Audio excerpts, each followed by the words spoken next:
अब हम यहां से देखेंगे नेता प्रतिपक्ष की कहानी। ठीक है, नेता प्रतिपक्ष में क्या है, तो राज्य के विधानमंडल या विधानसभा में सबसे बड़े विपक्षी दल को नेता प्रमुख को नेता प्रतिपक्ष के रूप में हम क्या जानते हैं। सिंपल सी कहानी है, जो विपक्ष का सबसे बड़ा दल होगा, विपक्ष के सबसे बड़े दल का जो क्या होगा, प्रमुख व्यक्ति होगा, उसको किस रूप में दर्जा दिया जाता है, नेता प्रतिपक्ष के रूप में दर्जा दिया जाता है, जो विपक्षी दलों की एक समान आवाज को क्या करता है, प्रस्तुत करता है, जनता की आवाज को सामने रखता है। ठीक है, प्रथम और द्वितीय विधानसभाओं में कोई मान्यता प्राप्त विरोधी दल नहीं था, तृतीय विधानसभा से ही विरोधी दल को मान्यता प्राप्त हुई।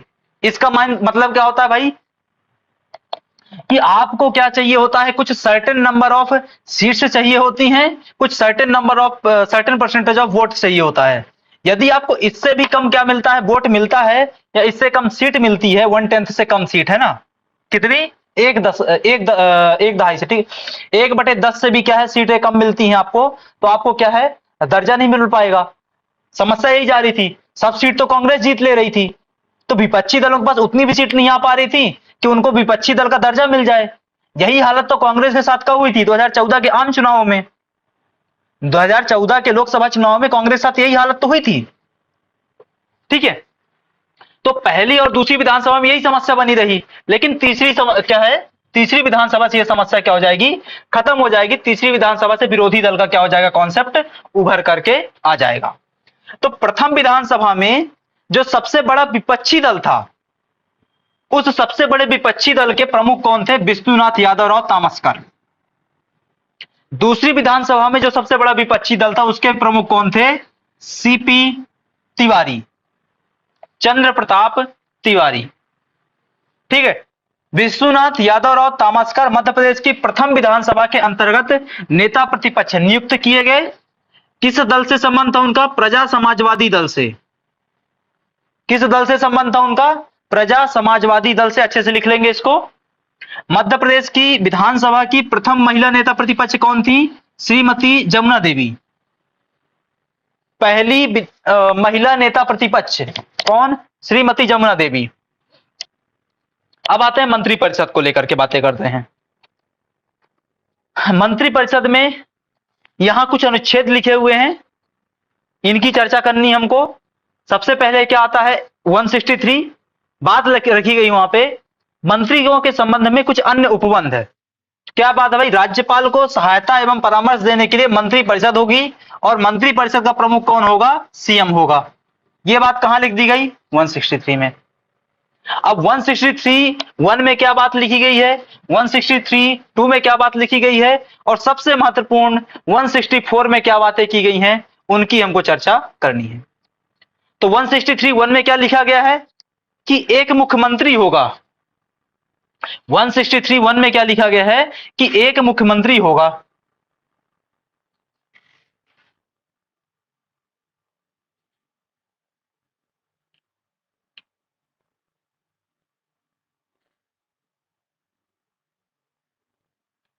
ठीक है, और 163(2) में क्या लिखा गया है कि मंत्री द्वारा राज्यपाल को दी गई सलाह क्या होगी, गैर न्यायोचित होगी। गैर न्यायोचित का मतलब क्या होता है कि जो भी उसने सलाह दी है, मंत्रियों ने जो भी सलाह राज्यपाल को दी है, उसको कभी भी कोर्ट ऑफ लॉ में चैलेंज नहीं किया जा सकता। न्यायपालिका के समक्ष कभी भी उसको चैलेंज नहीं किया जा सकता कि भाई ये देखो इनने गलत सलाह दे दी थी, अब आप क्या करिए, इस पे कानूनी कार्रवाई करिए, इसके खिलाफ एफआईआर होगी। नहीं, ऐसा कभी नहीं हो सकता। ठीक है, तो वो सलाह क्यों नहीं हो सकता, क्योंकि ये बात संविधान में पहले ही लिख दी गई है। सलाह कैसी होगी, वो गैर न्यायोचित होगी। भाई हमने सलाह दी थी, बंदूक ऐसे कनपट्टी में रख के बंदूक थोड़ा लगाई थी, नहीं माननी सलाह मत मानिए। जैसे मैं भी आपको बोलता हूं ना, सलाह देता हूं पढ़ने के लिए, नहीं माननी आपको सलाह मत मानिए, मेरा थोड़ा नुकसान है। ठीक है, ये 163 था। अब आते हैं सबसे महत्वपूर्ण 164 में। 164 का नाम क्या है, मंत्रियों के बारे में अन्य उपबंध है। 164 आर्टिकल जो है उसकी भाषा क्या है, मंत्रियों के बारे में अन्य उपबंध, सिर्फ इतनी ही भाषा है उसकी। लेकिन उसके अंदर ढेर सारे आर्टिकल आते हैं, 164(1) से लेकर के 164(6) तक।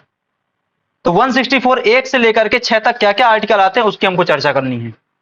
एक में क्या दिया गया है, मुख्यमंत्री की नियुक्ति राज्यपाल करेगा और उसकी सहायता हेतु अन्य मंत्रियों की नियुक्ति की जाएगी। 164(1) में क्या बोला गया है?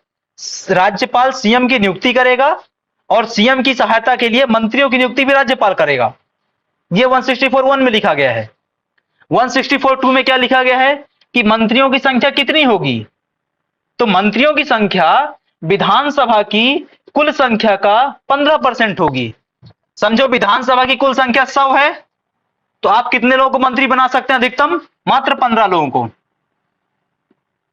यदि 15 से ज्यादा बना दिया तो क्या होगा भाई? ऑफिस ऑफ प्रॉफिट का केस लग जाएगा, आपकी सरकार गिर सकती है, आपकी सरकार गिर सकती है। यह 15% होगा। 15% का कॉन्सेप्ट कहां से निकल करके आता है? 91 संविधान संशोधन 2003 से। 15% का कॉन्सेप्ट 91 संविधान संशोधन 2003 से निकल के आएगा। 164(3) आती है। 164(3) में क्या बात दी गई है? मंत्री राज्यपाल के प्रसाद पर्यंत काम करेंगे। मंत्री राज्यपाल के प्रसाद पर्यंत काम करेंगे। इसको क्या कहते हैं? व्यक्तिगत उत्तरदायित्व। और यही मंत्री विधानसभा के प्रति भी उत्तरदायी होंगे। यह बात कहां लिखी गई है? 164 में। मंत्री परिषद विधानसभा के प्रति भी उत्तरदायी होगी। इसको हम कहते हैं सामूहिक उत्तरदायित्व। व्यक्तिगत उत्तरदायित्व का मतलब क्या होता है कि राज्यपाल जब चाहे जिस मंत्री को चाहे हटा सकता है। मुख्यमंत्री की सलाह पर ही हटाएगा, खुद से नहीं हटा पाएगा, लेकिन जब चाहे जिस मंत्री को चाहे हटा सकता है। यह व्यक्तिगत उत्तरदायित्व है। सामूहिक उत्तरदायित्व मतलब कि मंत्री परिषद ने जो भी निर्णय लिया है वो सभी मंत्रियों के लिए बराबर मान्य होगा। यदि किसी मंत्री ने क्या कर दिया, उसके इतर बयान दे दिया, उससे उल्टा बयान दे दिया, इसका मतलब सरकार संकट में है। क्यों? क्योंकि मंत्री जी ने असहमति व्यक्त कर दी ना भाई। सामूहिक उत्तरदायित्व को सिद्धांत फेल हो गया। कल को अविश्वास प्रस्ताव आता है विधानसभा में, तो मुख्यमंत्री ने इस्तीफा दिया, इसका मतलब मंत्री परिषद ने इस्तीफा दे दिया। अलग से इस्तीफा देने की आवश्यकता नहीं मंत्रियों को। मुख्यमंत्री ने इस्तीफा दिया मतलब सबका इस्तीफा खुद ही हो गया। भाई आपके घर में कोई निर्णय होना था, पापा ने बोल दिया कि ऐसा होना है, इसका मतलब कि बाकी जो 4 भाई बहन मम्मी थी, सबका निर्णय वही रहेगा, हाँ होना है ऐसा। वही चीज यहां पे हो गई। 165 में क्या दिया गया है? पद एवं गोपनीयता की शपथ दी गई है। और 164(6) में क्या बोला गया है? 164(6) में लिखा गया है कि भारत का कोई भी व्यक्ति मंत्री बन सकता है। भारत का कोई भी व्यक्ति मंत्री बन सकता है। कब तक के लिए? 6 माह तक के लिए। मतलब वो विधानसभा का सदस्य है नहीं है कोई फर्क नहीं पड़ता, 6 माह तक के लिए वो मंत्री बन सकता है, लेकिन 6 माह के अंदर अंदर उसको विधानसभा का सदस्य बनना होगा। हम बार बार विधानसभा इसलिए कह रहे हैं क्योंकि मध्य प्रदेश में विधान परिषद नहीं है, वरना वो विधानसभा और विधान परिषद दोनों में से किसी का भी सदस्य बन सकता है। इसके बाद क्या आता है आपका? 166, 165 क्यों नहीं पढ़ रहे हम? क्योंकि वहां पे महाधिवक्ता है, उसको आगे पढ़ेंगे। 166 क्या है? मंत्रियों के मध्य विभागों का बंटवारा किया जाएगा। उनकी नियुक्ति कौन करता है? राज्यपाल करता है। शपथ कौन दिलाता है? राज्यपाल दिलाता है। खत्म बात। ठीक है। अब देखो यहां पे ये करंट अफेयर का पोर्शन है, मैं इसको स्किप करूंगा, लेकिन ये लिस्ट आपके सामने है। इस लिस्ट को आप क्या करेंगे? आप अच्छे से याद करेंगे। क्या है यहां पर आपके लिए? मंत्री दिए हुए हैं वर्तमान में, कौन क्या है, और उसके सामने उनके मंत्रालय दिए हुए हैं। जैसे उदाहरण के लिए मुख्यमंत्री शिवराज सिंह चौहान, उनके पास कौन कौन से मंत्रालय हैं? जनसंपर्क विभाग है, सामान्य प्रशासन विभाग है, नर्मदा घाटी विकास विभाग है, विमानन विभाग है, और कुछ अन्य विभाग भी होंगे।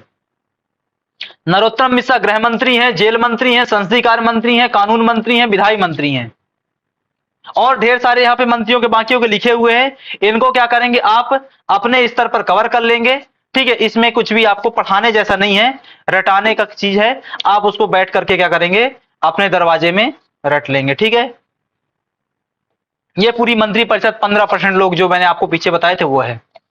अब बार बार हमारा स्किप हो रहा था कौन सा? आर्टिकल 165। आर्टिकल 165 डील करता है प्रदेश के महाधिवक्ता से। तो ये जो प्रदेश का महाधिवक्ता व्यक्ति आता है, सॉलिसिटर जनरल, उसकी हम बात करते हैं। कौन होता है ये राज्य का महाधिवक्ता, जिसकी नियुक्ति राज्यपाल करता है? ठीक है, कौन होता है कि प्रश्न में बात करूं सिंपल सा, क्या होता है कि प्रदेश सरकार के खिलाफ बहुत सारे केसेस चल रहे होते हैं। कहां पर? सुप्रीम कोर्ट में और हाई कोर्ट में। सुप्रीम कोर्ट और हाई कोर्ट में चल रहे केसेस में प्रदेश सरकार को अपनी बात रखनी होती है और सरकार को साथ ही साथ कानून बनाने के समय विधिक सलाह चाहिए होती है। विधिक सलाह मतलब कानूनी सलाह। तो राज्य सरकार अपनी कानूनी सलाह के लिए और हाई कोर्ट में न्यायालय के दरवाजे में अपना पक्ष रखने के लिए एक व्यक्ति को अपॉइंट करती है। जो संवैधानिक व्यक्ति होता है उसको कहा जाता है महाधिवक्ता। यही महाधिवक्ता जब केंद्र सरकार के लिए काम करता है तो उसको कहा जाता है वहां पे महान्यायवादी। वो आता है अनुच्छेद 76 से, ये आता है अनुच्छेद 165 से। 11 कम कर लेंगे, ठीक है। तो योग्यता क्या होती है इसके लिए? यदि महाधिवक्ता बनना है तो क्या योग्यता होनी चाहिए? तो उच्च न्यायालय का न्यायाधीश बनने की योग्यता पूर्ण कर रहा हो तभी। भाई उच्च न्यायालय का न्यायाधीश बनने के लिए जो भी योग्यता चाहिए है आपको, वही योग्यता आपको किसके लिए चाहिए है? महाधिवक्ता बनने के लिए। इसके अलावा भारत का नागरिक हो, 10 वर्ष तक न्यायिक अधिकारी रहा हो। 10 वर्ष का न्यायिक अधिकारी कैसे रहेगा? उच्च न्यायालय में 10 वर्ष तक वकालत किया हो। उच्च न्यायालय में 10 वर्षों तक वकालत करने का अनुभव होना चाहिए। ठीक है, यहां पे नई शब्द गलती से आ गया है, अनुभव होना चाहिए। ठीक है। कार्यकाल क्या होगा? कोई कार्यकाल नहीं है। क्यों कार्यकाल नहीं है? क्योंकि अब राज्यपाल के प्रसाद पर्यंत काम करता है। राज्यपाल के प्रसाद पर्यंत काम करता है, इसलिए कोई कार्यकाल नहीं होता। ठीक है। और क्या भाई कार्य क्या होता है? राज्य के मुख्य कानूनी अधिकारी, यही तो बात कर रहा था मैं अभी आपसे। राज्य के मुख्य कानूनी अधिकारी और कानूनी सलाहकार के रूप में काम करता है। अनुच्छेद 177 भी इसी से संबंधित है। ठीक है, अनुच्छेद 177 का संबंध भी इसी से है। वो क्या है भाई? सिंपल सा, अनुच्छेद 177 में राज्य विधायिका के सदनों तथा इसकी समितियों से जुड़े महाधिवक्ता के अधिकार दिए गए हैं। भाई विधायिका में महाधिवक्ता का अधिकार क्या होगा? विधायी शक्तियां समितियां जो होती हैं उसमें महाधिवक्ता का अधिकार क्या होगा? ये सब अधिकारों की चर्चा कहां की गई है? 177 में। 165 में सिर्फ क्या लिखा गया है कि महाधिवक्ता होगा, पर अधिकार तो कहीं और दिए गए हैं। प्रदेश के पहले प्रथम महाधिवक्ता कौन थे? एम धर्माधिकारी थे। वर्तमान में कौन है? प्रशांत सिंह। वर्तमान में प्रदेश के महाधिवक्ता कौन है? प्रशांत सिंह। पहले कौन थे? धर्माधिकारी।